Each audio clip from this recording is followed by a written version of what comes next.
Welcome everybody to the TBS Guitar Workshop. We're here today with the workshop's host Jack de Keyzer and guest musicians Suzie Vinnick, Madagascar Slim, and Fraser Melvin. Hello again. This is Huma from TBS. We will start with an hour of workshop and then we will have 30 minutes for your questions. If you're registered and watching it on Zoom with us, the schedule is posted on the chat box and you can just drop your questions on the Q&A box. You can just find it on the below. You can also raise your hand during the Q&A to be able to ask your questions directly. And we're also streaming live on TBS Facebook page, so hello everyone there as well. So if you want to leave your questions on the comment section there, we will check that and try to cover everything for you today.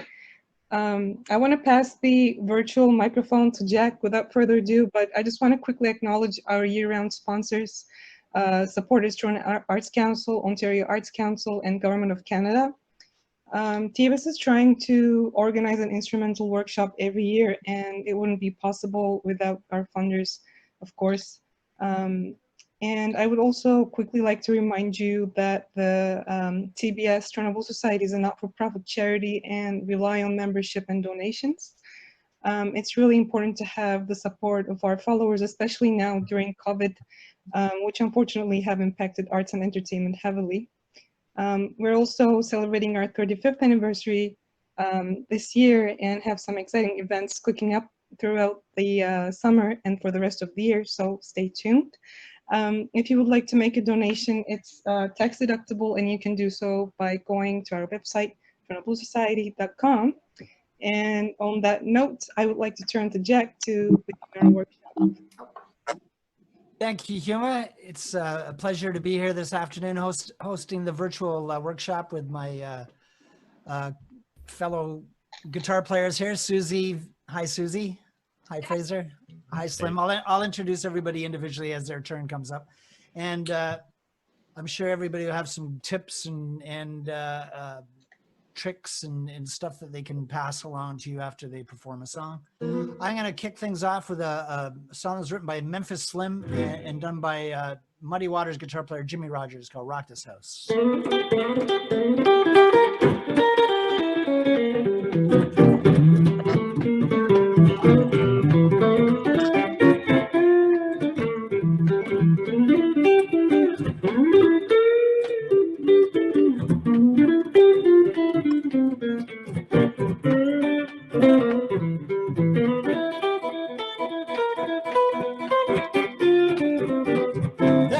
This house, show you what I got now. Yeah, come with this house, I want to show you what we got now. We got the house rockin' blues everybody's talking about. Gonna start at 2, roll till the break of dawn. Maybe not that long. Start at 2, roll till the break of dawn.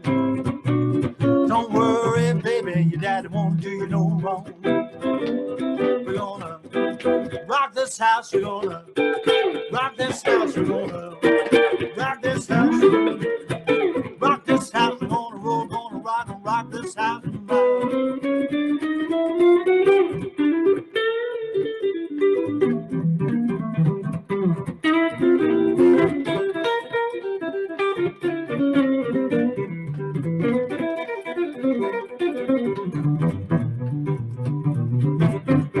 All right, all right.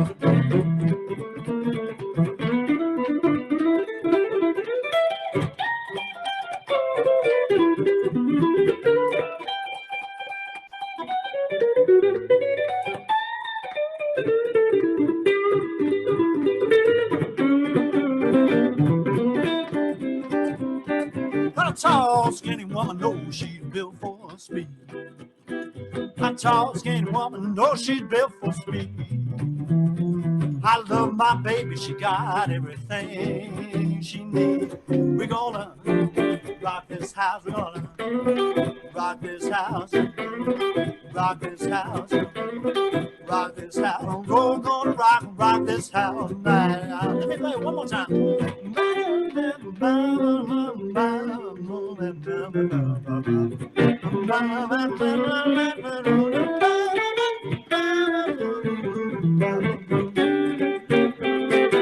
All right, yeah, yeah. Oui. So much. Please welcome. Let me get my notes. The lovely Suzie Vinnick, a Saskatoon native transplanted successfully. The first time I met you was in Ottawa, I think. To the Niagara region, Suzie is the proud owner of a gorgeous voice, true, with impressive guitar and bass chops, true, and an engagingly candid performance style. She has won 10 Maple Blues Awards, 1 Canadian Folk Music Award, a 3-time Juno nominee, and twice won the International Songwriting Competition in the blues category. Welcome, Suzie. Hey, Jack. You make it sound so exciting. It is. It is. It's awesome. This is great. Sounds great. That you rock. Good. Yeah, it's hard to know. You know what this is like. I get nervous doing these things. I don't get. I could play for like 10,000 people and not be nervous, but here I am playing in front of a camera, like, and I'm like just pacing the floor all morning. I understand. So, what have you got for us? If you can play us a tune, and then I'll have a good question for you after, I hope. Yeah, I'm sure your questions will be great. I thought I'd do an original. I've been playing guitar since I was 9 and was a bass player from age of 13 to like 30 was my main instrument. So I kind of chose a song that I feel combines, and I do a lot of solo shows. So so let me just see how I'm in the screen here. Not that I've got nothing's going to be lit on fire, but I hope. I've got some smoke coming out of my screen. Yeah. Yeah, I say. So I'm going to do a song called Save Me for Later. And I wrote this with my friend Chrissy McGraw. She had these lyrics. She came up and put them down in front of me, and I read them through, and it seemed to fit like a 12-bar blues progression, but a minor key. And anyway, I'll just play it, and you can ask whatever questions you may have. But I mentioned the bass playing, is I think I unconsciously have, as a bassist, incorporated bass lines into my guitar playing where I don't have the licks like you guys might all have to fill in. So anyway, here it is.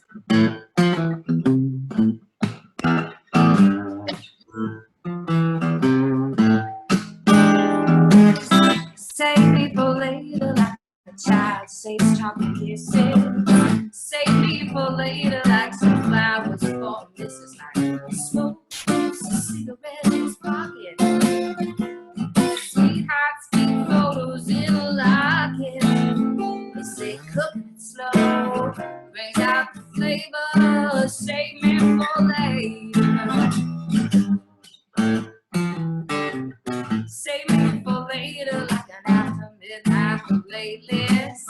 Rock the night, I'll give you fever, we'll make it shameless like a queen bee sharing her honey.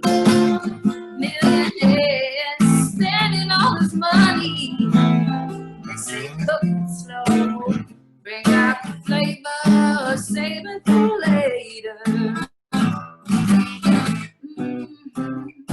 Something put aside always seems a little sweeter. A secret desire that gets a little stronger. All your will to resist gets weaker and weaker as you think about it longer and longer. Yeah, yeah, yeah,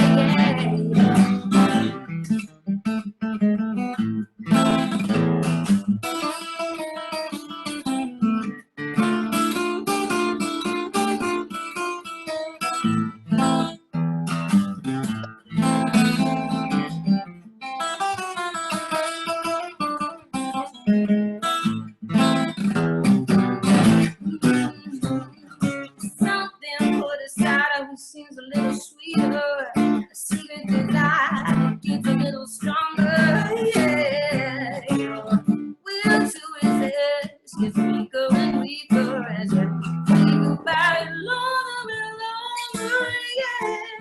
Yeah, save me for later, like the Frenchman ate cheese. Save me for later, it tastes of luxury. Vintage bottle of Merlot. Oh, it's so bottle con grana banana, baby. They say cook it slow, bring out the flavor, save it for later. They say that cook it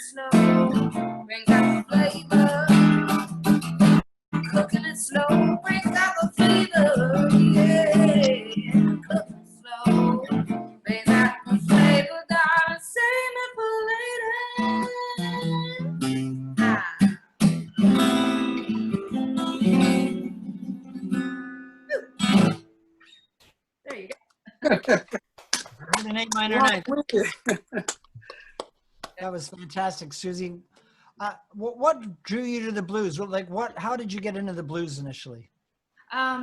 It's funny, as a teen in Saskatoon, I used to jam with my friends, and we didn't have a place in public to go because we were all underage, but Bud's on Broadway opened up, which was a blues bar, and they had 6 nights a week entertainment. And they had a jam on Saturdays that was a restaurant in the day. So as underage kids, we could all get in. So we'd get up and do 3 songs every Saturday. And that, because I grew up listening to classic rock and whatever the local radio stations or my brother was playing, and it was mostly rock and roll. So that was my introduction, was through just this jam session. And then I just loved the live music, and they were really kind to me and would let me come in and listen, even though I wasn't 19 yet.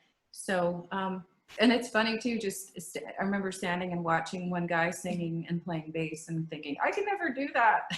Singing and playing bass. What was he singing? What song?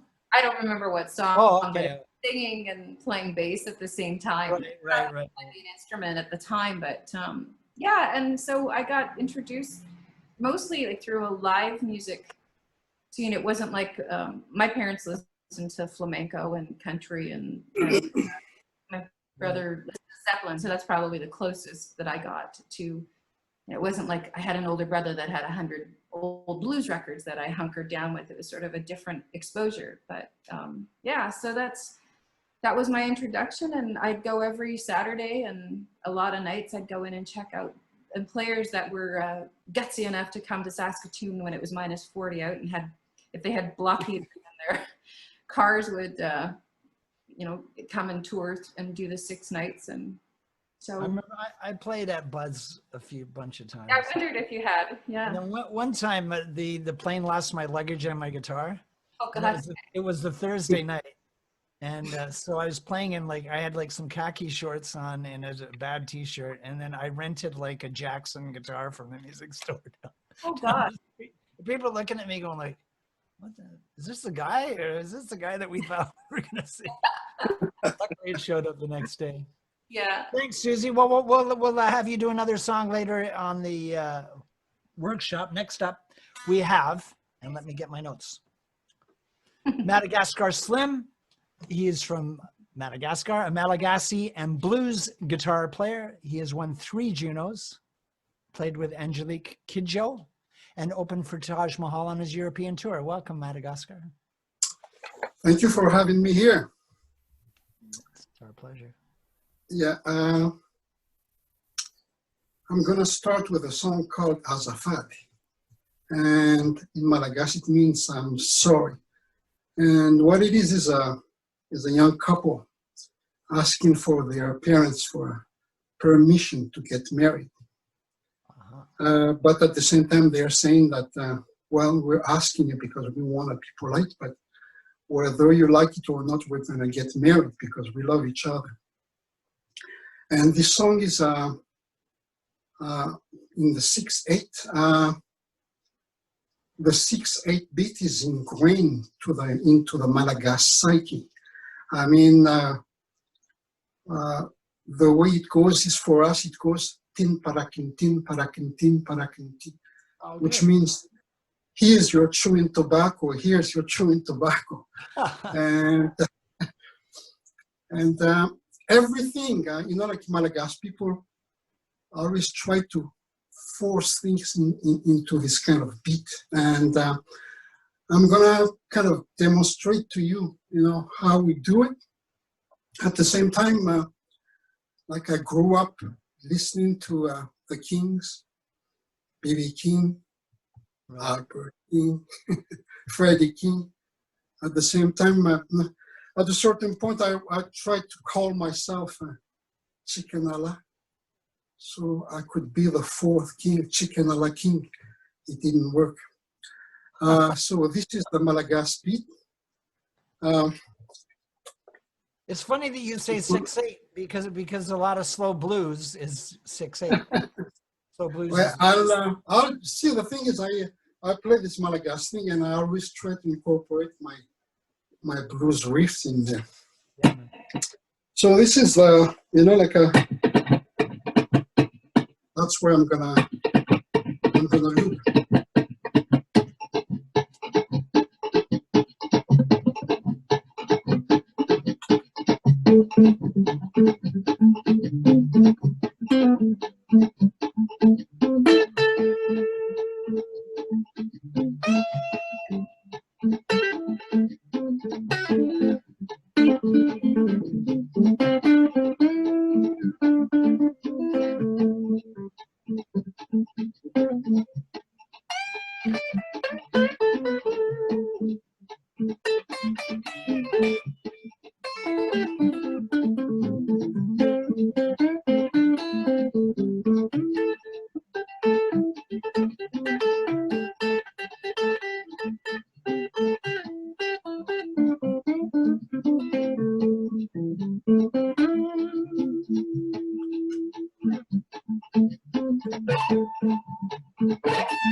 I was muted. Very cool.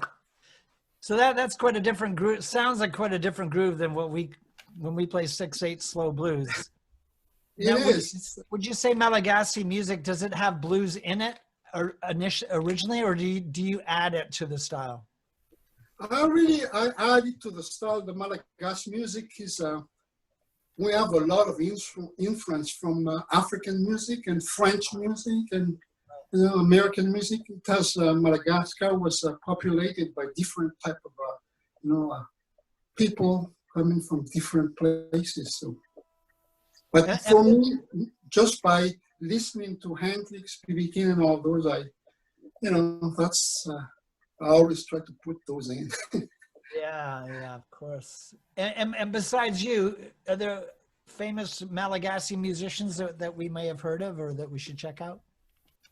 Yeah, there's my three, I think, the people who really changed my life and the way I play is first B.B. King, Hendrix, and then later on I heard this guy, a Malagasy guitar player called Digeri.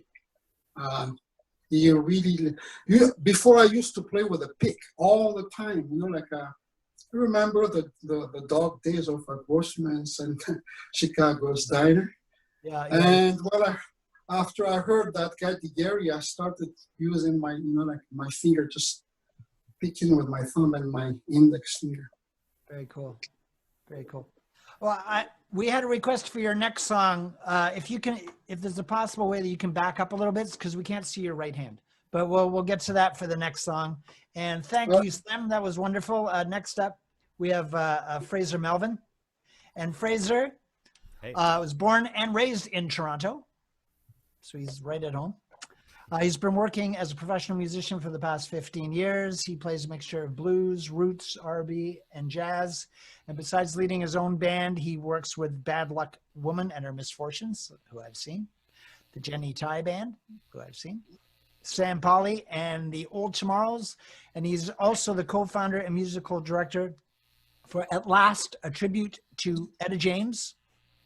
And they've been doing that for 3 years. You can find out more about him at his website, Fraser Melvin. Welcome, Fraser. Oh, thanks for having me, guys. It's been great listening to everybody. I hope it sounds all right out there. I'm just going to switch my camera so you can see the guitar better. Oh, good. These high-tech kids.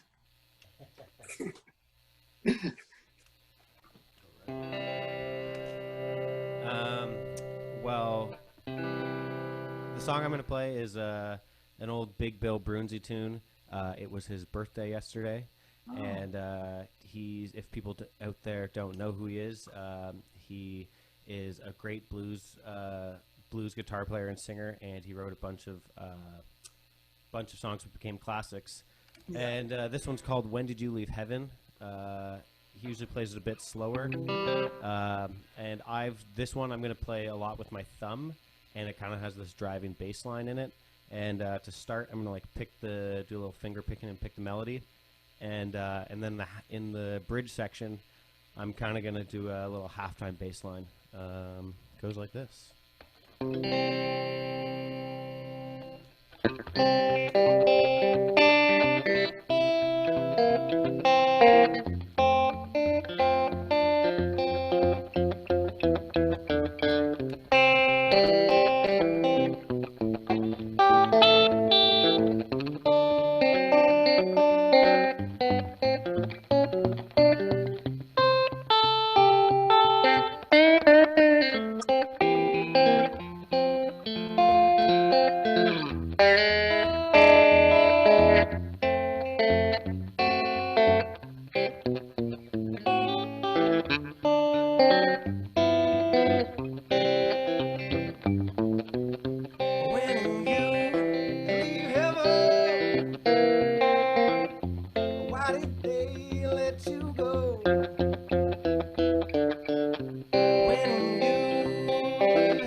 no halo.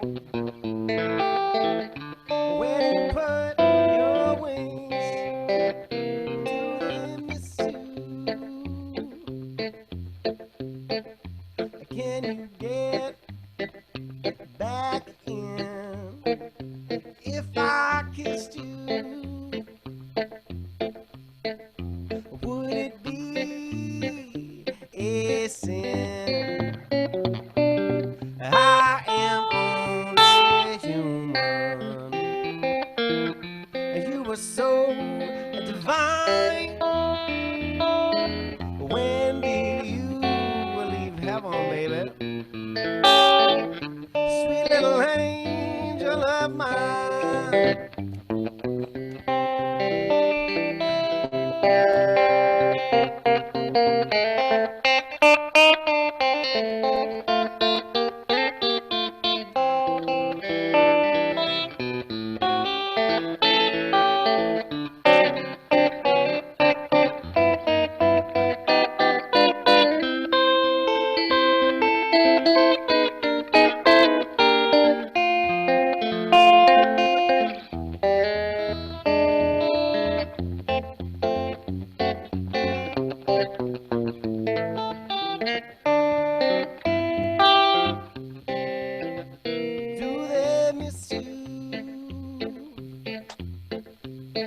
Oh, can you get back in? Well, if I kissed you, or would it be a sin? I am only human, and you are so divine. When did you leave heaven, baby? Sweet little angel of mine, yeah. Sweet little angel of mine, girl. Sweet little angel of mine.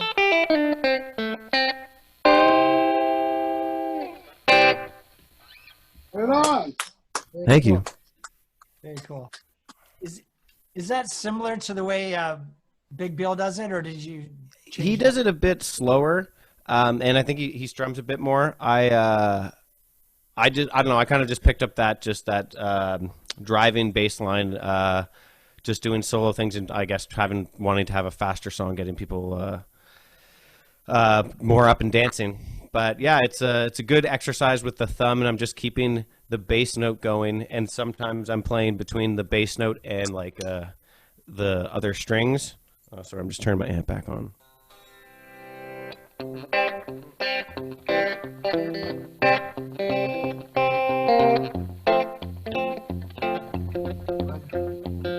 It's almost like a Travis style picking. Yeah.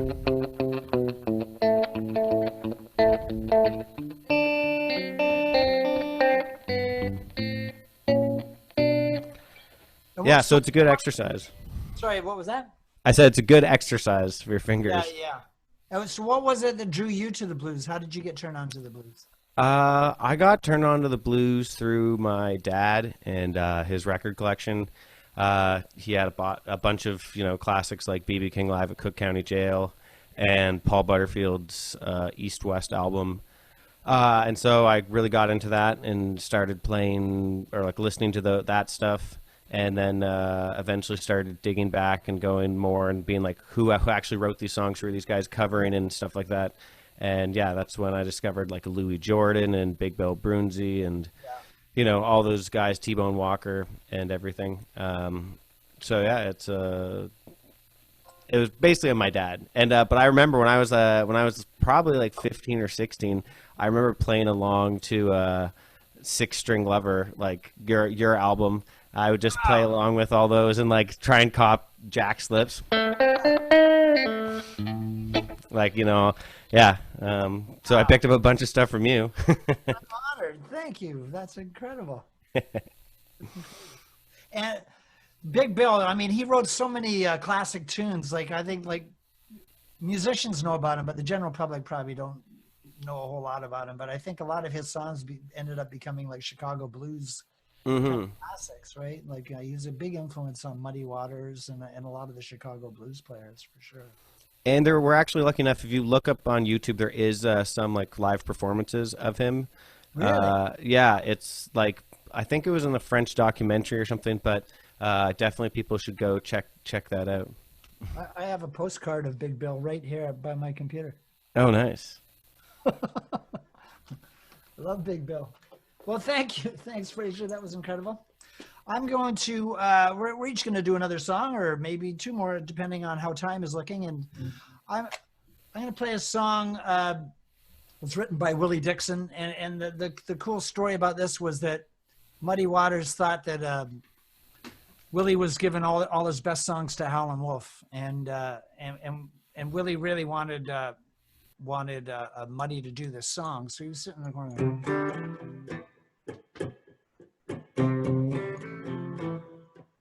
And he knew that Muddy wouldn't want to do it. And then Muddy came over and he goes like, what is that? What are you playing? What are you playing? What is that? And he said, oh, it's a song I'm working on for Howlin' Wolf. And Muddy went, let me hear that. So he started playing it and he went, I want to do that song. And Willie went, yeah, okay, I'll let you do it.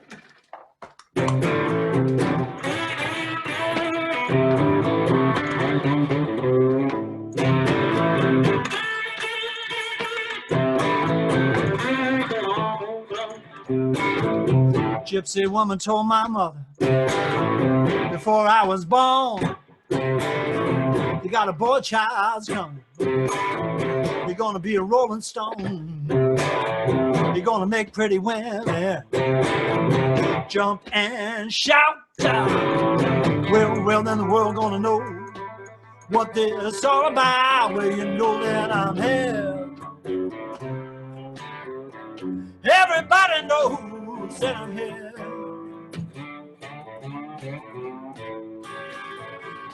I am the hoochie coochie man. Yes, I am. Everybody knows that I'm here.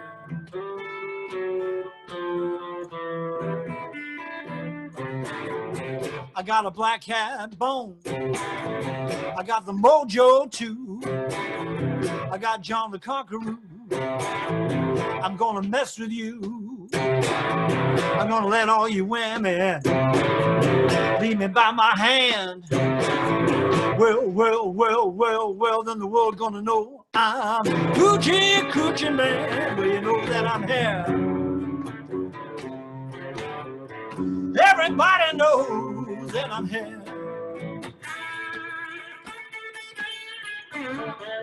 I am the Hoochie Coochie Man. Everybody knows that I'm here.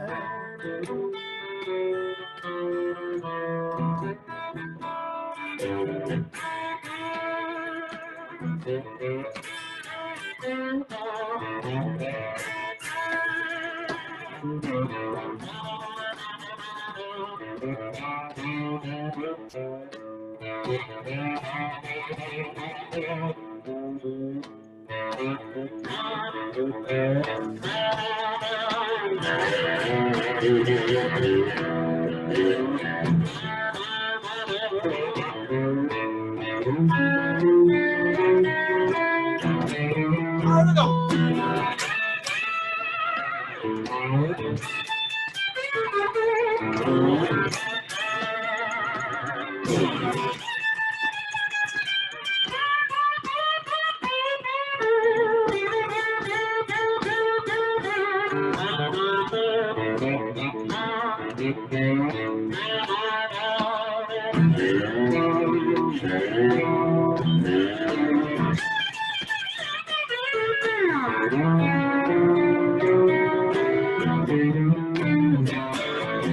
On the 7th hour of the 7th day of the 7th week, people, I heard the 7th doctor say he was born for good luck, yeah, and that you'll see. I got $700, and don't you mess with me. Well, you know that I'm here. Everybody knows that I'm here. I am the and nose and her hair.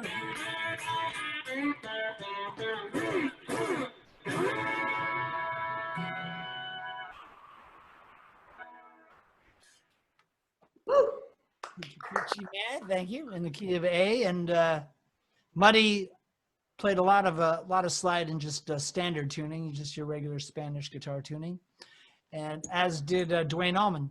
And a lot of guys tune to open D or they tune open G, but Muddy played a lot of his tunes in your regular old Spanish tuning.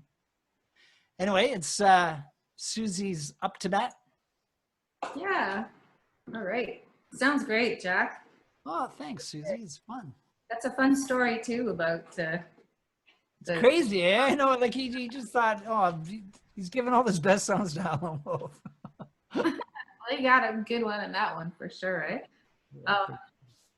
So I thought I'd do a song, Queen Bee. And I originally heard this by one of the first female blues singers that I listened to. And as a teen, one of the managers at this Buds on Broadway place said, you should go to the library and check out some different singers in that. So gave me some names and I got some records. So they'd mentioned Bonnie Raitt, Alberta Hunter, and Coco Taylor was someone I came across. And I loved them all, but Coco Taylor I loved especially because of just pretty funky band, pretty hard hitting. And that was the kind of music I was listening to. So it was what resonated with me the most at that time. So so she did a recording of this song of Queen Bee, and I, over the years, turned it into how I do it now, which is way different than the original. But and then Rick Fiennes actually had said at me at some point, you should write your own lyrics because it's just so different. But anyway, this is Queen Bee, and it's my little version. I recorded this a bunch of years ago on Me and Mabel.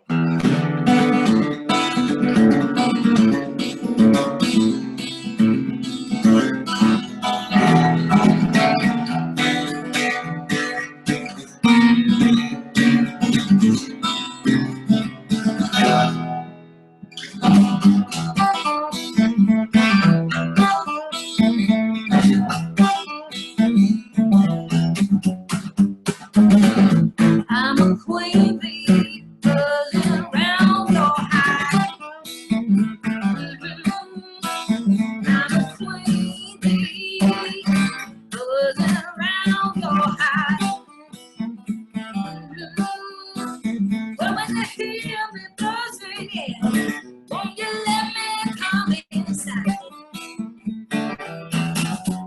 I'm a queen bee, won't you be my friend? I'm a queen bee, won't you be my friend?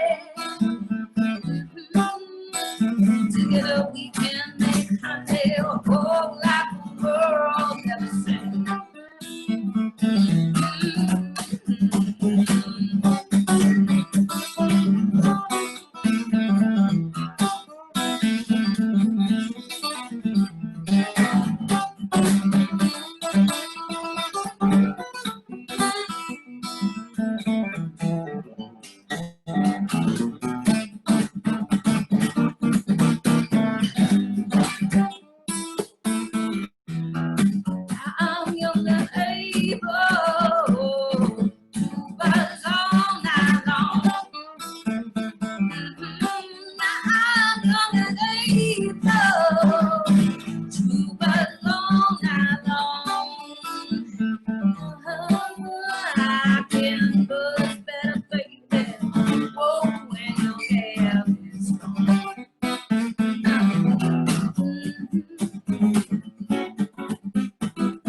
right.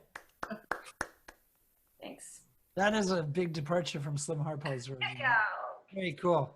And Who would be like your main, like say 2 or 3 of your biggest influences on the guitar for your style? Stevie Vaughan is probably one of the first blues guitar players that I really loved, and I got wind of him through the album Jennifer Warren's famous Blue Raincoat, and and David, Let's Dance, David Bowie.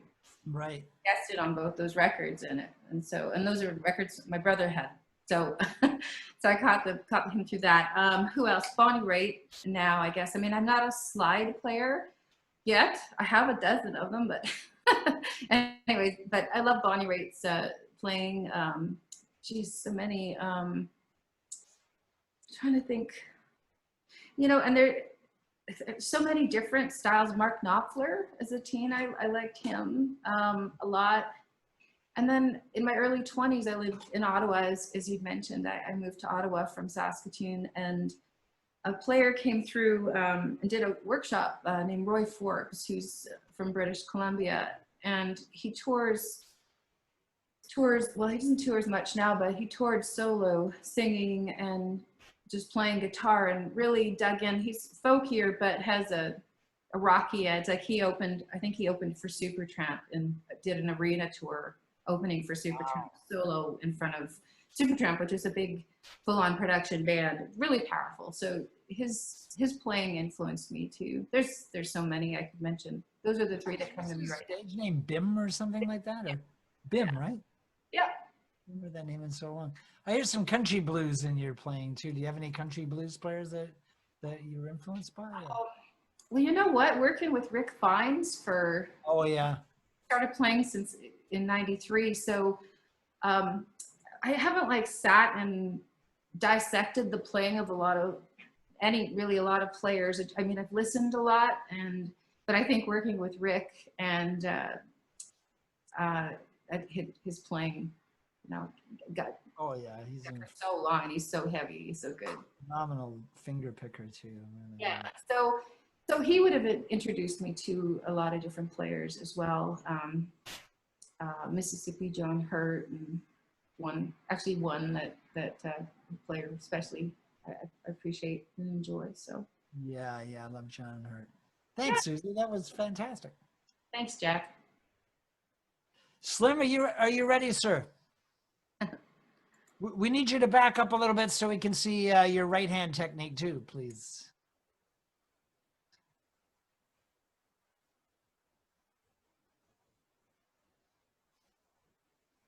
Slim, you're on mute, I think. Can't hear you. Hello. How's that? There you come. Yeah. Did you hear what I said or no? Yeah, you wanted to see my right hand, the way I pick, right? Yes. Or my, yeah. Both hands, yeah, both hands would be good. Is it possible to back it up? Well, yeah. Well, hold on. You gotta bring out your extra long cord. Huh? You need your extra long cord. You got to be back a bit further still if you can. Is it possible? Is that as far back? That's as far back as I can get. Yeah, well, that's what we got. Slim, or maybe try lowering your camera down if you can. If not, I guess, yeah. Oh, yeah. Good. Thanks, Huma. How's that? Voice of reason. Do I look handsome? You look amazing, man. Okay, so actually, you could lower it just a little bit more, because then we could see your right hand even better if you can. Okay. I can see me really well now. The whole, I don't know about you guys. See, like, can you see me when I do this? That's good. Yeah. You're good now. Yeah. So this is purely, like, not purely, but this is more Madagascar way than, you know, like I don't know if I can sing because the mic is really way in front here now. But let me establish the beat first. As usual, it's the...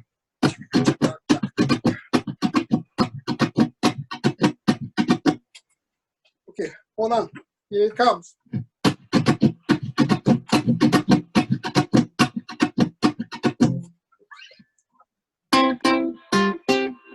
Is it all right?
Well, there you go. Very cool. It's a bit different. Yeah, that's it's very folk music sounding. It sounds like, you know, like a lot of different kinds of. I was in Greece a few years ago, and like I thought we went to some place and they had music called Rabatica, which is like outlaw music where they'd sing about marijuana a lot and hiding from the cops and I thought it sounded like Irish music sometimes, and the way that you're playing that, it just There's a real connection between a lot of folk music, I think.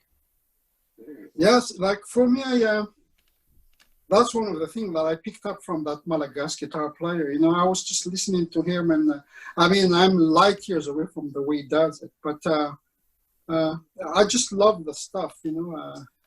And that stuff, I used to hide it when I was in Madagascar because I want to be seen as somebody who plays the blues and rock and roll and all that stuff. But Right. Madagascar music is always, you know, like in my soul. Yeah. And how? And at what age did you come to Canada? Well, I'm not going to tell you my age, but I came here in 79. In 79, I think I was 22 then. Okay. Yeah. And did you come over because of music or? Yes, sir. Yes, sir. But my parents wanted me to finish my studies, so I had to do that first. But in my mind, you know, I wanted to sing those English stuff that I heard in Madagascar. So, you know. And like rock music was popular in Madagascar? Oh my goodness. Well, you name it. I mean, we were listening to, but it's weird because Madagascar was so isolated, and the musician who made it big in Madagascar were really the big one, like the Beatles, the Rolling Stones, and, you know, like Santana. I was listening to all of those, and Deep Purple, picking up from, you know, like really trying to hone my chops in listening to those guys. And then I wanted to do music, you know, like I used to torment my music teacher because I didn't want to learn how to play notes. And my English teacher, guess what? When I got to Canada, I tried to get to Humber College, and they turned me down because I couldn't read notes. And I had to go to, you know, to learn English for almost 2 years as a second language. Well, that serves me right. Well, I think people ask me where I heard the blues, and I think, well, you're going to guess how old I am when I tell you, but like on the radio, like so much of the music was blues based, right? Whether it was Rolling Stones or the Animals, Yes. or the Kinks. And then, you know, a couple years later, Hendrix came out, and then Cream, and Led Zeppelin. And they were all such heavily blues based artists that it was, and then you heard all the Motown stuff, which had a lot of R&B and church and gospel and blues in it. And you heard the heard the Stax guys, Otis Redding, and that had so much blues in it. And like today, I wonder, like you don't really hear that much blues on popular music. I don't even hear it as an influence that much anymore. Yeah, because of I guess all the technology, all the techno music, and the new way of, you know, making a rhythm and stuff like that. Right. We have to keep it up. That's it, man. You're doing it. That's our. Thanks, Slim. We're gonna turn it back over to Fraser Melvin. And how you doing over there? I'm all right. Slim, that was really cool. I was wondering, is there a certain picking pattern, or like with your when you're doing those, do you do like, is it just thumb first finger, some thumb first finger, or are you doing like thumb first, thumb first? Like, is it? Okay, like this is how you know, like a.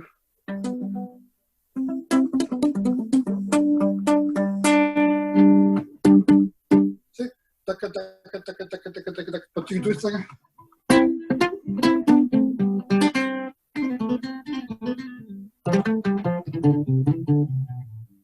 Cool.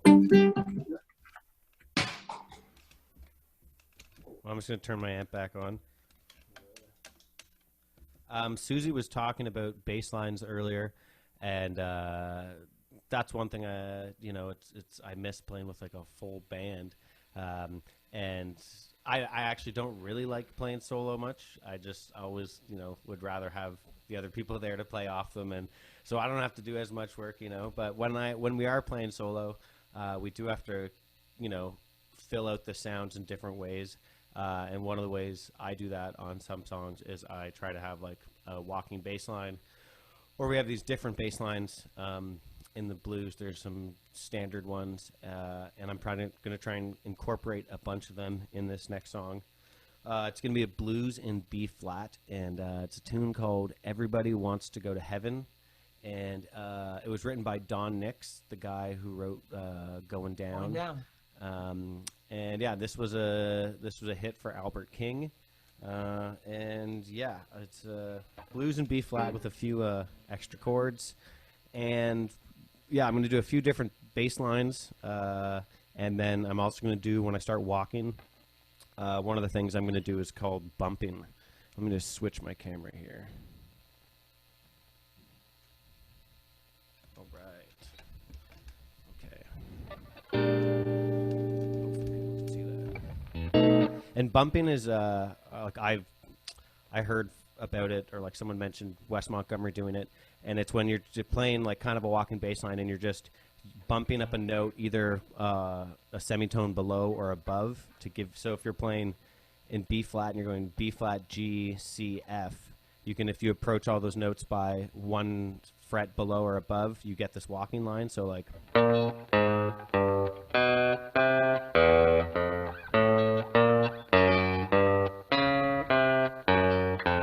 and yeah, and then you throw an extra chord. So I'm going to be doing some of that. Okay.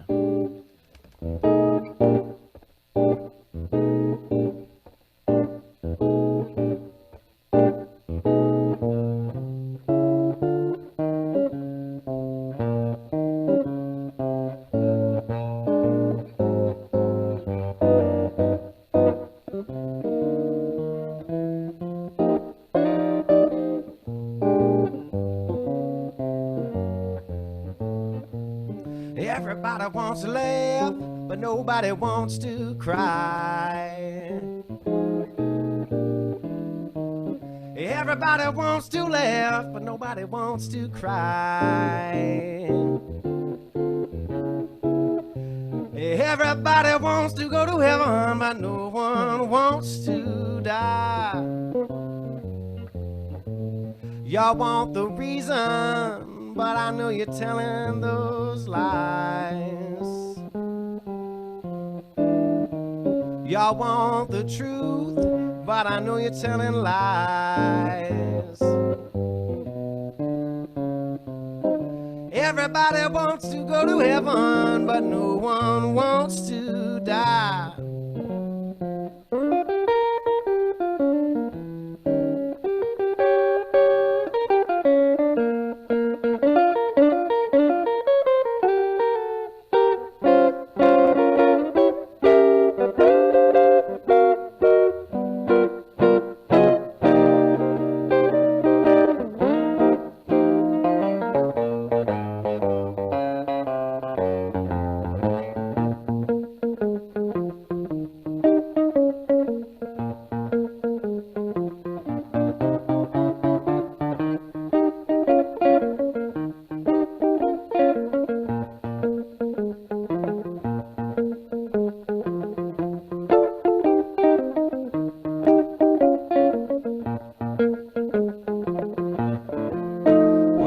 Everybody wants to laugh, but nobody wants to cry.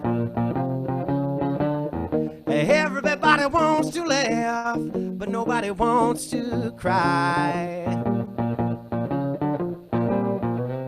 Everybody wants to go to heaven, but no one wants to die. You want the truth, but I know you're telling those great big fat lies. Y'all want that truth, but I know you're telling lies. Everybody wants to go to heaven, but no one wants to.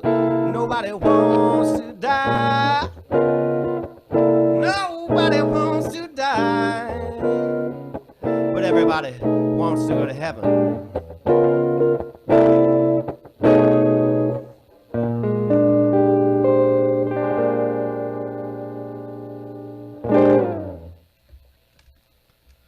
Cool.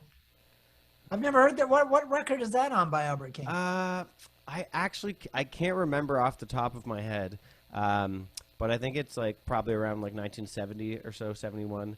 But he doesn't do those changes. It's just a slow blues, and then I decided to jazz it up. And if people were wondering, like that last chord, instead of just playing a standard like 7th chord or like 3-note 7th chord like that, I actually added in the 13th and the 9 up top. And I saw earlier someone commented on the Zoom comments. They're wondering about my guitar, and yes, this plate has been reversed 180 degrees, so it's easier for the to do volume and tone swells. The only thing that happens is when you do that is when you want the neck pickup, you actually have to switch it to the back, and then when you want like the bridge pickup, you switch it to the front. So everything's just kind of reversed, but you get the hang of it. I remember doing a few shows with Roy Buchanan in the late 70s, and he was really good with that volume thing and all like that. Exactly. And like Wilcox does those volume swells too. What's that? David Wilcox is a master of those volume swells as well. But yeah, that's just why I do it. It's easier for me. That's bumping. If anyone's wondering, it's just that kind of walking bass line. So to me, it helps fill out the sound if I don't have a bass player there. Yeah. Very cool.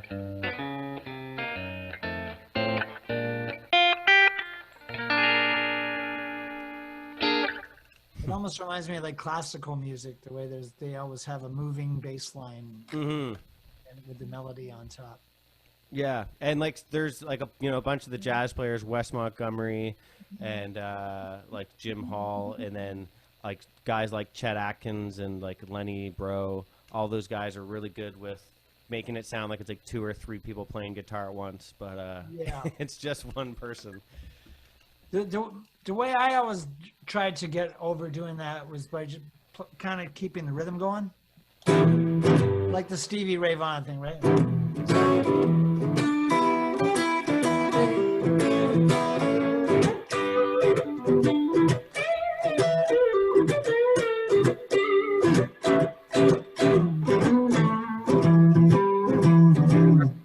Because if you're just picking it, I mean, it's a different style, right? But it just kind of moves, and you've got something else going on. If you don't Totally. Kuma, do we have a question? Any questions going on yet, or should we keep playing more songs? Or we do. Hello, hi everyone. It's been great so far. Wow, it's a lovely Saturday.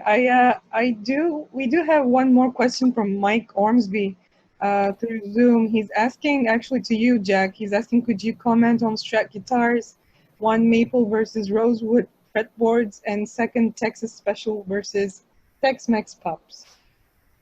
Well, this is called a 62 reissue Strat, and it's kind of funny because the 62 reissue and I think it's the 56 or 57 Strat reissue have the same pickups.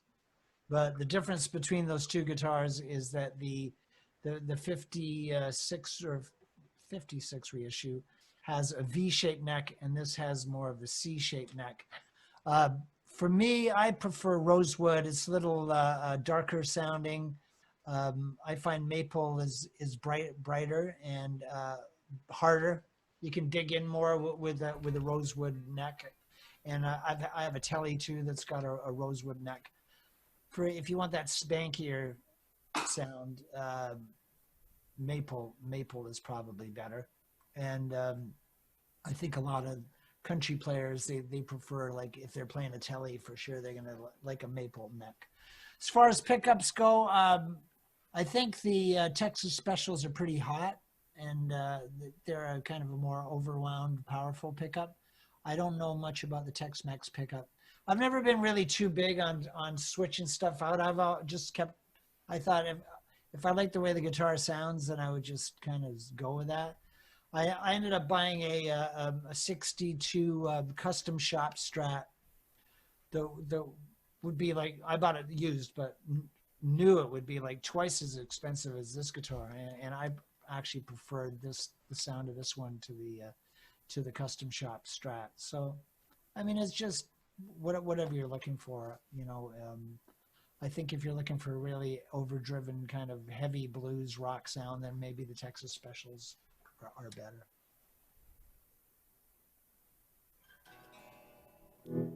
Does everyone here play with a pick, or do they go back and forth? Like, do people finger pick, or?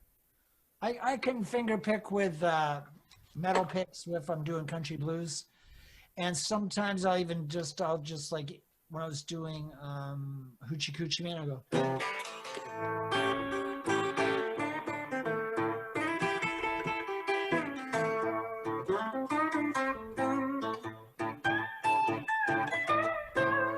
I played with Ronnie Hawkins for about 4 years back in the dark ages, and the Robbie Robertson, he had that technique where he would just go like. And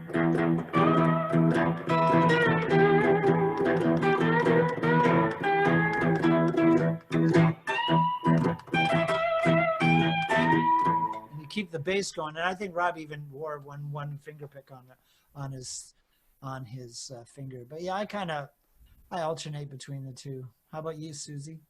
I kind of do a hybrid thing. So I really dig in when I play. So I buy these picks that have three picks in one.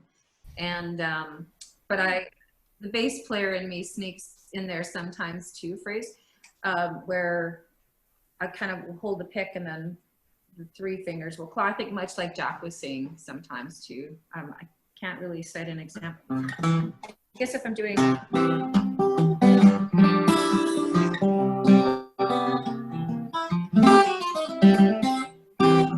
So I kind of mix it up, some picking and some picking with the pick. So yeah. Slim, and you mostly use just your fingers, right? Yeah, for Malagasy music, for Malagasy stuff, yeah. But when I play like a heavier type of lead, I would use the pick and I mix with my fingers too, you know, like a.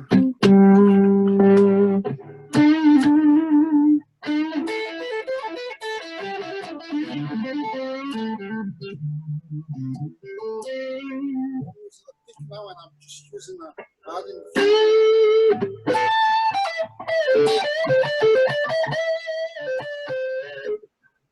So it's a mix, you know, whatever suits the occasion, I guess. Right. Yeah.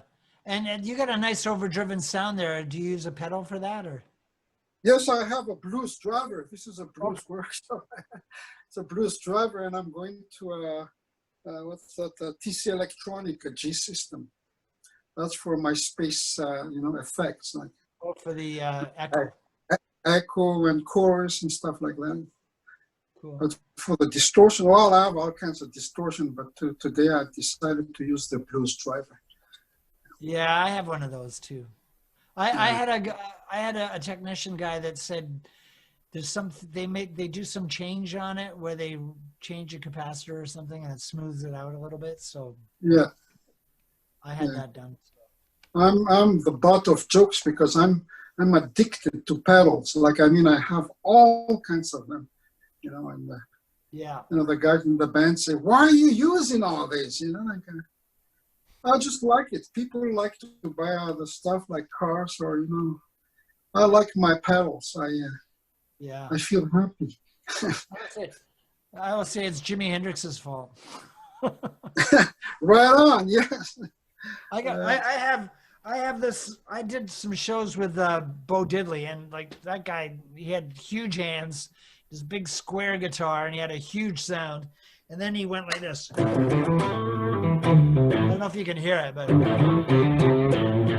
yeah.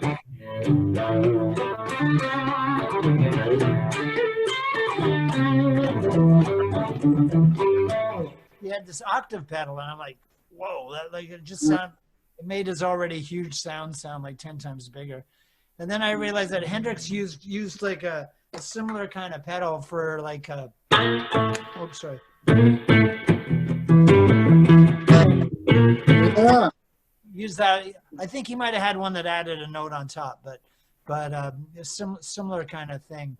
And you know, I don't mind using pedals. I didn't for a long time. I didn't really bother with them. How about you, Fraser? Do you bother with any effects pedals? Or? I have a few pedals.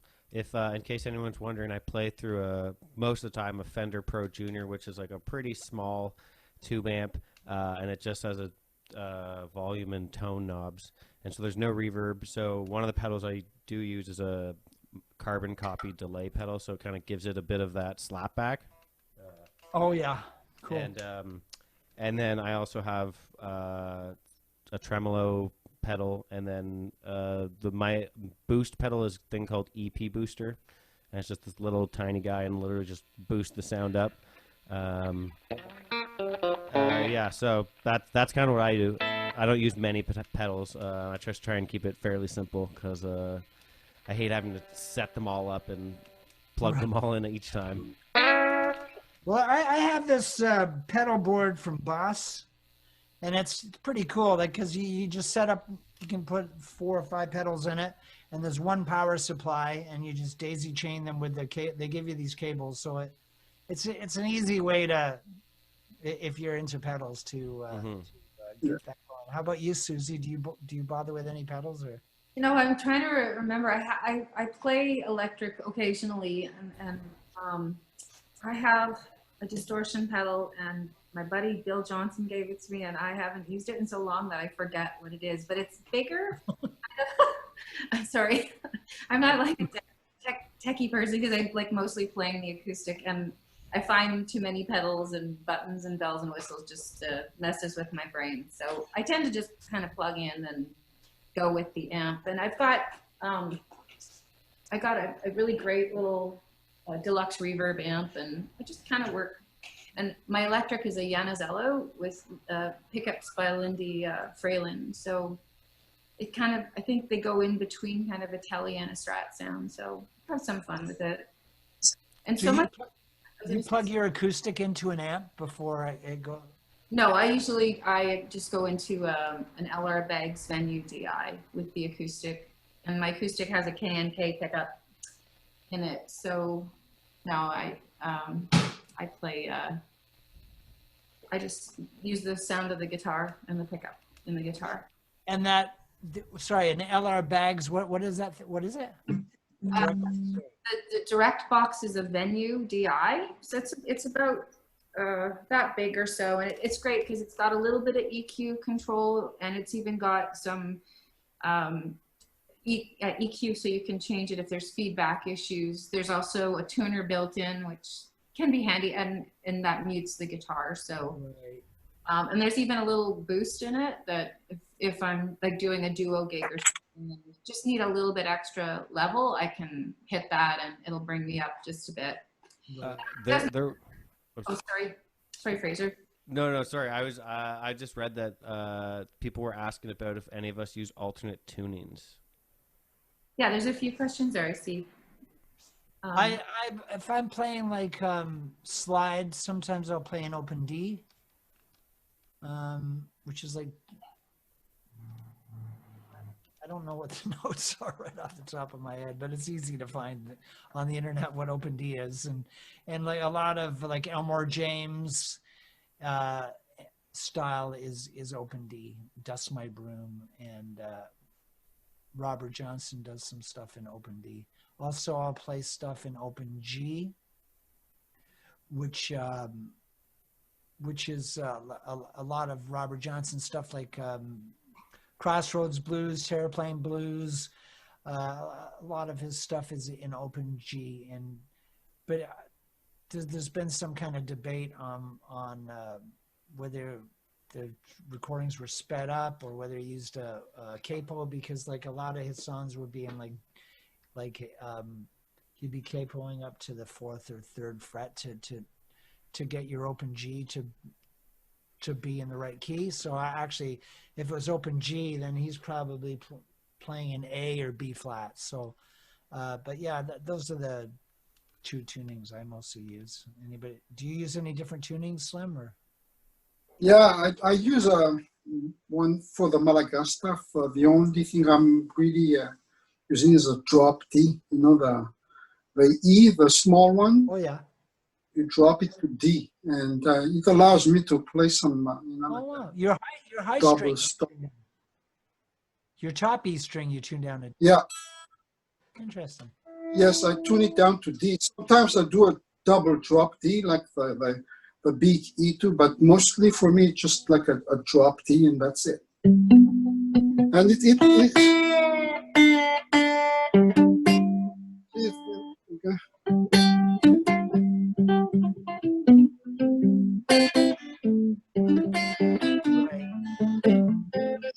Cool. it just allows me to play those kind Gives of you that kind of drone on top too, right? That's like so popular with like a lot of folk music that there's a drone note happening. Yeah, yeah.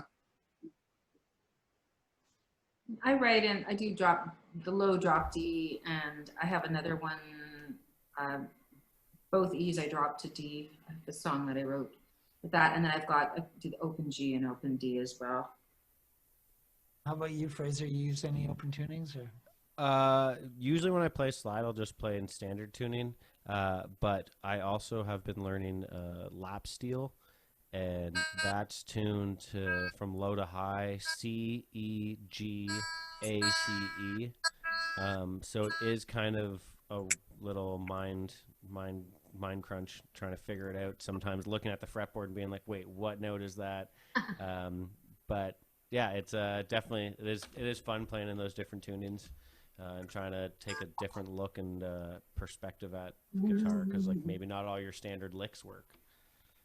Yeah, Keith Richards used the open G for a lot of Stones stuff, right? Because I think that Raitt had played on some of Let It Bleed, or he was hanging around with the band around that time, and he knew those Robert Johnson open tunings and turned Keith Richards onto them, and so many of the classic Stones riffs like Brown Sugar and Honky Tonk Women are done in open G. So there's different stuff you can do on them besides the blues. I see we have a question from Aaron McCallum. Hi, Aaron. What does everybody think about P90 pickups? Looks like you've got P90s right there. Yeah, I just grabbed my guitar. I'm just tuning it up. P90s, for me, they're actually not really my favorite when it comes to playing this music. They're just like a little too bright for me, but they are different, a different kind of sound. This guitar here is a Epiphone Casino, and it's a completely hollow body. It's not a semi-hollow. It's completely hollow, and Chuck Berry played one of these as well as John Lennon. And I have the pickups definitely do cut, I find. And let me just turn my amp on.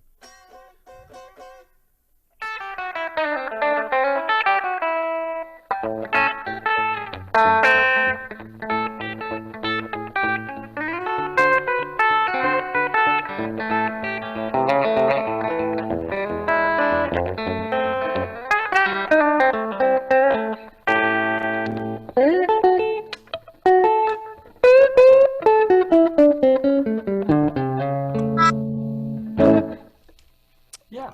Works. Sounds good. I was like playing that when you get one of those guitars. You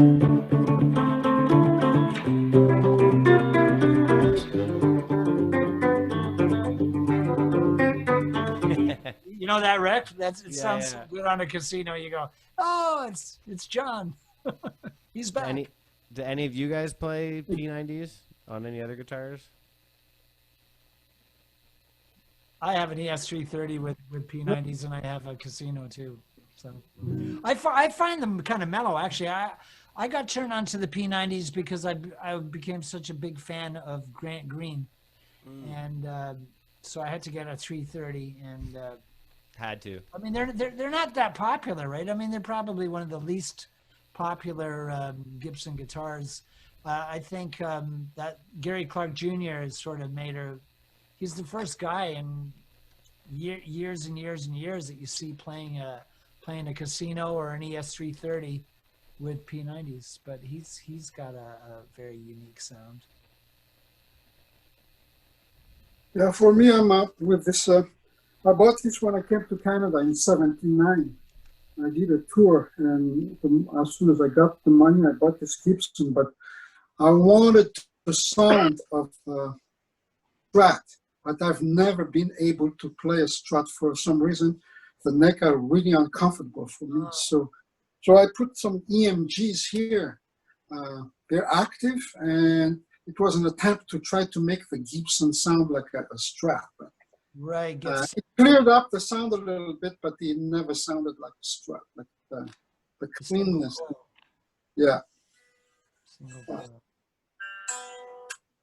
Well, I think. One more question. Aaron has one more question. What does everyone prefer for strings, for gauge and I guess gauge and brand? I guess. Do you have a preference, Slim? Yeah, I use 9 to 42. You know, like it depends on different brands, but usually just as soon as it's 942, then it's good for me.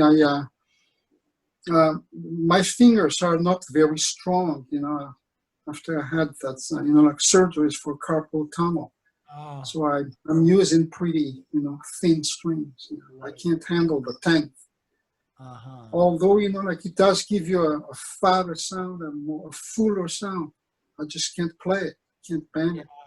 I went for quite a few years where I used 11 to 52. But yeah, I gave that up about 5 years ago. It was starting to hurt my hands. And now I just go 10 to 46. I just buy like whatever's on sale. I don't really care what brand it is. I mean, I don't like the completely like Shazam or like ones that come in a yellow package that you've never heard of. I wouldn't buy those, but Long and McQuaid strings are just as good as Ernie Ball is just as good as I remember I won that international songwriting competition a couple years ago, and I got did you get like boxes and boxes of strings one year, Suzie? Yeah, we got. I got like D'Addario, and I still have like in my closet. I've got like millions of like strings that because they come in a package right without being in the little paper envelopes. So you be on stage, you take one out, and then half of them go flying, and then you're sitting there trying to put one on, and then So I've got like a box full of all these individual strings. I don't know what half of them are. Like a lot of A's and E's and lower ones anyway. Most of the high ones are gone, but I could never understand why D'Addario didn't put them in the little paper envelopes. So I'm not a big fan of D'Addario because of that. I'll go with either Long and McQuaid strings, or I'll go with Ernie Ball. I used D'Addario Bluegrass for the acoustic, which are 13 to 56, and I changed the 13 to a 12, just for a little bit of ease there. And I also use 13 to 56 on electric as well, just because I dig in so much and tend to break strings. I broke bass strings when I was a teenager. I just played so hard. You're an animal. I am. No, and I just find. Did you start on bass or did you start on guitar? I started on guitar at 9, and then in high school there were 2 guitar players, me and another guy, and he knew the jazzy chords better. So, and no bass player. So I said, hey, can I learn bass? So that was good. It opened up a lot of doors for me, and it gets you thinking about a song differently as well too. So I like that. How about you, Fraser? What do you prefer for strings? I do 10 to 46, and I use D'Addario's, and I haven't tried. I don't know if I've tried Long McQuaid brand strings, but I'm sure they're fairly similar. I've heard that why they're D'Addario. I understand the whole package thing, how they're in the package, and I definitely have experienced that where you're like, you just want one string, and you're like opening it and all the other, and you're like, and they're all like uncoiling. Uncoiling all of them, yeah. Yeah. The reason why I've heard is that the reason why they're in that package is so because once they're out in the air, the steel, like the top strings, like the E and the B and the G strings, start rusting. So it's to protect the strings, and that's what I've heard. But I don't know. I haven't given up on D'Addario because of the packaging, but I've definitely experienced the pain of it. Yeah. We have one final question from Jay Muna, and he's asking. Actually, Jack, just before that, there's one from Jack Walton asking, how do you maintain and clean your guitars? Okay. So maybe quickly we can take the two questions.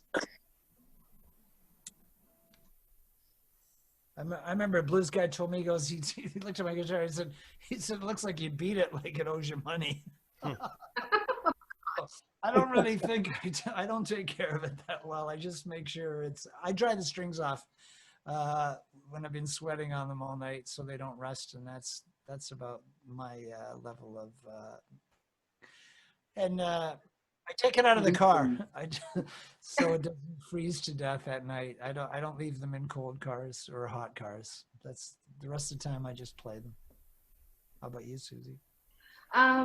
Well, my partner James took a guitar repair course last fall, 2 levels, level 1 and level 2, with a guy in Kitchener, Waterloo. So I just, James, can you change the strings for me? But he goes a little crazier and he'll wipe stuff down and that might, but if it's just me on the road, I'll change the strings and maybe polish the top. With the acoustic and the electric, I don't change as often as I don't play it as often. So, but I have my own little guitar tech to help me out. So, how about you, Slim? What do you have a special regimen? No, my level of guitar cleanliness is very poor. I almost never clean them. You know, like I just play them and they just lie around. You know. But you know, I play them and that's it. And just like Jack, after a gig, I might wipe the strings, you know, just to keep them a little longer. But I don't really clean the guitar. The only time I clean the guitar, maybe once a year or twice a year. I remember reading an interview with I think it was Mike Bloomfield, and he said like he wouldn't touch anything on his guitar. He thought even if he like cleaned some of the dust off, it would change the sound of it. So he didn't want to mess with any of it. How about you, Fraser? I just after each set I play, I just take a cloth and then like hold each string and wipe it down. Yeah. And I just do that after each set.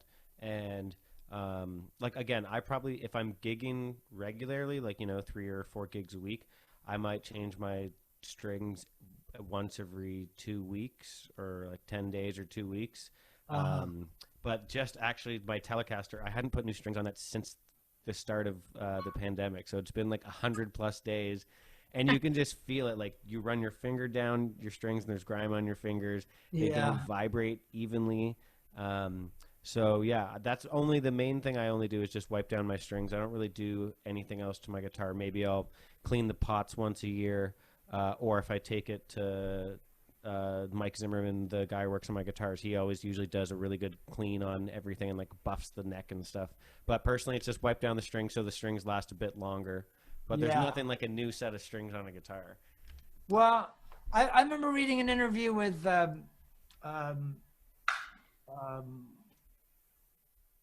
guy that plays rhythm for all the stacks. Cropper, Steve Cropper? Steve Cropper. And Steve said he'd never change the strings. He only changed them when they broke. And I change, if one breaks, then I'll usually change all of them because I know they're all going to start breaking, but I can't stand the sound of new strings. So I prefer old funky strings. That's funny. Jack wrote back, good response, and here I was feeling guilty for not cleaning my strings. It's a good workshop. Do we have one more question, Huma? We have one more. Yes, just one more from, sorry, Suzie. Go ahead. You go ahead. Tips for learning songs and rehearsing. For me, well, nowadays it's so much easier. When I started, like you just have to go hunt out records and hopefully you'd find the record you want. And then if it was too fast, you'd have to put it on 16 and, try to figure out the licks on 16 RPM. And then you'd get to learn, which would also teach you how to transpose. But nowadays, you go to YouTube and pretty well. Anything you want to see or learn, there's somebody that can do it 10 times better on YouTube. And so I'll go to YouTube if I want to learn something. And also, if I'm just trying to learn a song, I'll just try to learn it by ear from the record still, like I used to. How about you, Suzie? I've been doing these online concerts, and I get requests every week. So, I'll use good old Google and Google song title and then chords. Sometimes just a lot of times I can listen and hear where things are going, and that again, that's the bass player in me, that just simple one note. Okay, where is it going? But then if I'm struggling with a bit of a lick or something like that, then I might go to YouTube as well and see if somebody has it there. And there's sort of the one song I was learning that had the one guy was okay, but it helped. I saw a few different takes on it, and so yeah. So Google and YouTube, and ideally by ear, I think, because the more you do stuff by ear, the better it gets and the easier it gets when you're listening to something. Because I can hear guitar shapes. Do you know what I mean? Like when you hear a G. Yeah. Sort of tell the way the notes form, your ears will pick them up. So yeah. Right. Slim, do you have a practice regime or Not anymore. I used to practice religiously, like I had to play my guitar a little bit every day. Not long, 20 minutes, half an hour, but nowadays, Netflix and YouTube and too many distractions. And it's really hard to just pick your guitar and start practicing. So not as much as I should. Well, the online concerts every week help with that, eh? What was that? I said the online concerts I do every week it's like I've got to learn stuff, so I'm glad to be doing them that way, because it does keep me playing and learning some stuff. So. And they're every Wednesday night, right? Yeah, I've been doing them every Wednesday at a little site called streetjelly.com. So, sorry, Fraser. Fraser, what do you do? What's your routine, man? I don't have like a daily practice routine, but just like learning songs. Well, one, I would suggest to any guitar players out there watching, the first thing you want to do to be a better guitarist is just learn how to sing.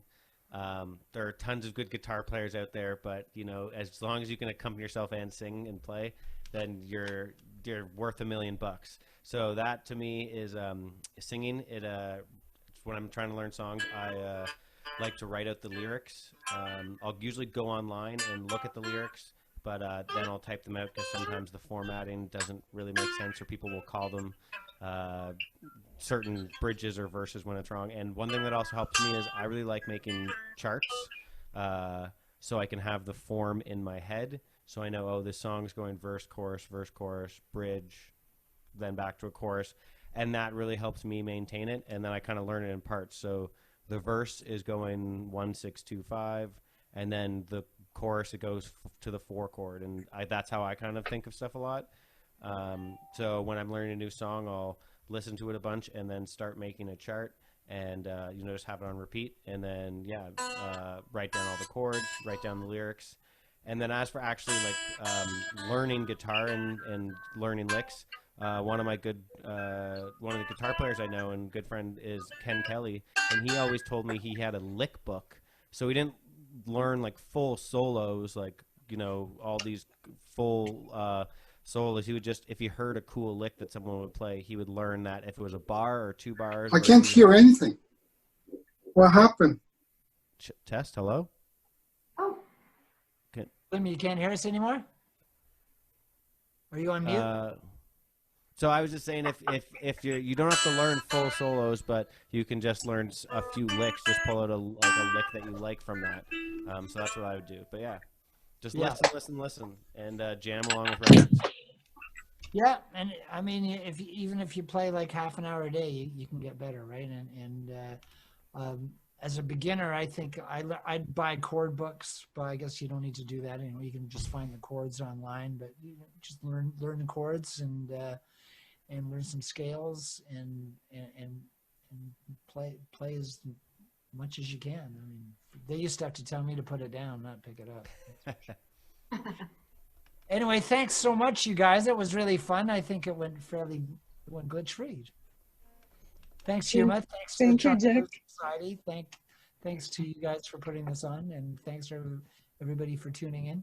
Yes, thank you so much, Jack. And maybe before we go, I know Suzie mentioned that she's live streaming every Wednesday on Street Jelly.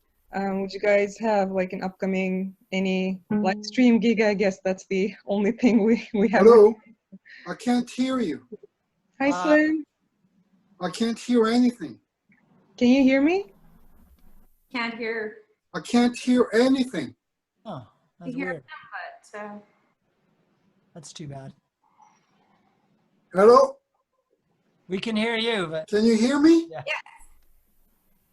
I can't hear you. it's odd. I lost. Oh well, Is your amp turned down on your stereo? nothing. Oh, weird. I can't hear anybody. Everybody's muted. Strange. Hello? we hear. Hey. We can hear you. Okay, we're done. We got through the big. Luckily, it all worked up until now. So thanks again, and we'll see you on the road somewhere. Thanks, everyone. Bye. Great to hear you all. Thanks for tuning in.